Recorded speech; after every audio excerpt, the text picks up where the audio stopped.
Hey, what is going on, my friends, and welcome back to another video on the channel. In today's video, we are going over Healthier Choices Management Corp, ticker symbol HCMC. Now, whenever it does come to the overall court case, I feel like there's a lot of misinformation going around right now. I think people are somewhat taking this joint motion to stay a bit the wrong way. I feel like people are jumping to very big conclusions, and what I wanted to do was make a very short, very fast, and very sweet and simple video, basically explaining what this is, why this came about, and what this means for the case going forward. Now, as per usual, I think the best way to go about, understanding what this overall motion or filing is going to be, we need to take a quick look at some of the context that led up to this and why this is so important.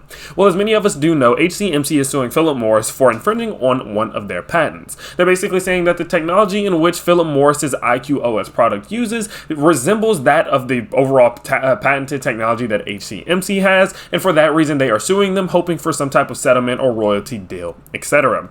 Now, over the last few months, they have been going back and forth on one another, with most recently Philip Morris filing a motion to dismiss. Now, this was filed on February 25th, and since then the two companies have been going back and forth at each other as to why it didn't or did make sense.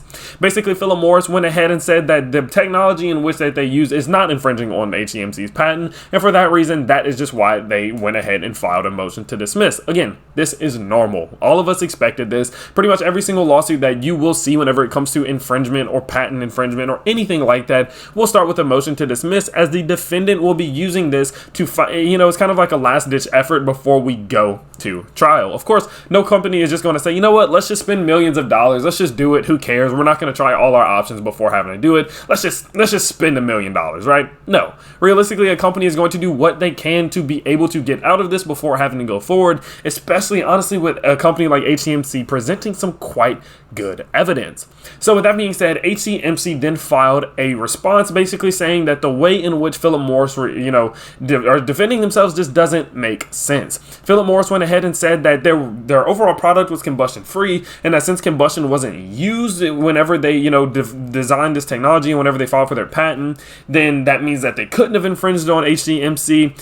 But then you start to think about the fact that IQOS is labeled as a 97% combustion free technology, so where's that 3%? It's all been weird. It's honestly just all been weird. There's a lot of mix-up, there's a lot of confusion, and a lot of us really don't understand what is going on at this point. Well, yesterday we did get a motion to stay, and basically what that is going to be is a joint motion by both companies to say, hold on, pause, let's just take a second, before we have to reach any of these deadlines, before we start talking about deadlines for trial, and whenever we have to start bringing on certain people, and we have to start meeting deadlines for meetings, and we have to establish all of these dates, let's just get this motion to dismiss out the way. Now, the reason that this isn't going to be important is because of a few reasons. The most important of those reasons being that if they were to go to trial without this motion to dismiss, it could be a little bit premature, and that's actually what is released in the PACER monitor in the filing itself. They're saying it'd be a little bit premature. There's not enough information, and there's not enough evidence being presented from either side to create a strong enough argument, because realistically, Philip Morris's defense just does not make that much sense. So with that being said, basically they're just saying, hold on, both parties agreed, let's go ahead, let's take a second, and let's figure this out. Because in the state of Georgia, especially in northern Georgia, as soon as a lawsuit is filed, there are deadlines that start. There's timers that start, and you have to meet your deadlines, or that could have caused issues with the lawsuit. Now, it's typically going to be deadlines of 30 days. We did see a few deadlines not get hit. There was supposed to be a response on March 29th that was actually not released. And so with all of this information, HCMC and Philip Morris was like, hold on, we just got to take a second here, right? And so whenever we do see, a joint motion to stay, I think a lot of people I was seeing around StockTwits, Reddit, etc., they were saying things along the lines of, oh, they're coming to an agreement, or this is some type of settlement, or I don't know, just weird things. And realistically, this isn't really a big deal at all. This news is pretty small. It's pretty irrelevant, but I think people were somewhat blowing it out of the water. And so I just wanted to go ahead and clarify that this is just a pause. This is like, all right, let's get this over with. The reason they're going to want to go ahead and do that is simply for the fact that we have to consider what happens with this motion to dismiss has a lot of implications about the future of this lawsuit, right? Whenever we go forward into this lawsuit, we have to think, if the motion to dismiss is denied, well then at that point, likely they'll go into some type of, in the court, they'll take it to trial, etc. But before then, Philip Morris is going to have the ability to file some type of response. They're going to have the ability to respond to that denying if, they may have to add some extra information. They may have to do something that will hopefully, for their side, get it approved in this motion to dismiss, and then the case would get thrown out. Or if the motion to dismiss is then granted, HCMC is then granted the ability to add evidence or to change up their argument or to reintroduce their own defense as to why the motion to dismiss should be denied. So with that being said, with all of these deadlines that need to be reached within 30 days, 45 days, etc., they needed some time to get this motion to dismiss out the way to figure out, is it going to be denied? Is it going to be granted? And then from there, they can figure out where they're going to go with this court case itself. There's some few extra steps that need to be figured out before we go to trial. And if they start setting all these deadlines and dates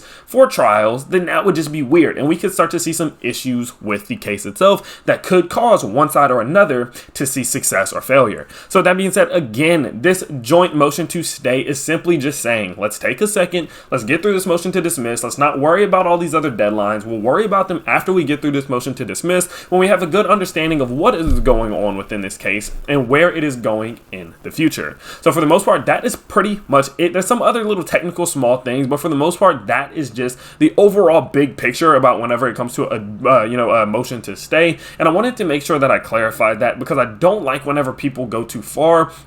One thing I've noticed about HCMC, especially as a YouTuber, I was within the top first 3 or 4 people to talk about it on this platform, and I will always claim that because it is simply the truth. Whenever it does come to this one thing I have noticed is that people steadily, overreact to news with HCMC especially. I know a lot of people have invested a lot of money into them. I personally don't have a huge position in them, but I have a nice size position in them.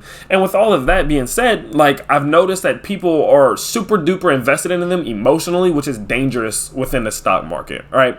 And so whenever there is news like this, any pacer monitor that does come out, any filing that comes out, everyone's like, millionaire off this news. Well, realistically, it's not that big of a deal. What happened right here, kind of to be expected. There was just so much going on that they needed to slow it down a bit to make sure that they established each one of the fundamentals of this case.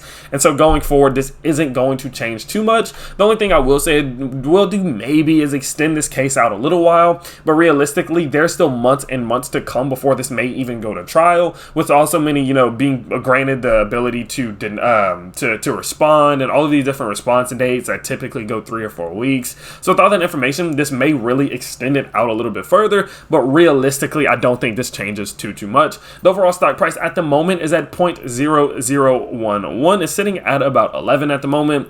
It's gonna probably just stay around this area. I say it's going to fluctuate between where it is, maybe go up to about 15, maybe about 16, 17 on a good day, like a really good day, and then come back down more than likely. So it could be a good idea to maybe trade these different waves. I know volatility is very high for this company. It's just all over the place. People are super emotional about it, but I think until there is some very good news, some very clear news, that we won't realistically see this thing just climb a lot anymore. I'd be very surprised to see 100%, 200% gain on this within the next few months. I think that initial big growth of, whenever we were seeing a lot of growth, 100, 200, 300%, I honestly truly believe that is dead at the moment, simply for the fact that now it comes down to the technicals, and this is a longer waiting period. And I think that if the time does come that we see a lot of success from this settlement or from this lawsuit, maybe to a settlement, some royalties, then we could definitely see HCMC start to regain a lot of momentum. But until then, I'm not expecting the most from their stock price. And so, with that being said, take it as you will and decide your own investments off of it.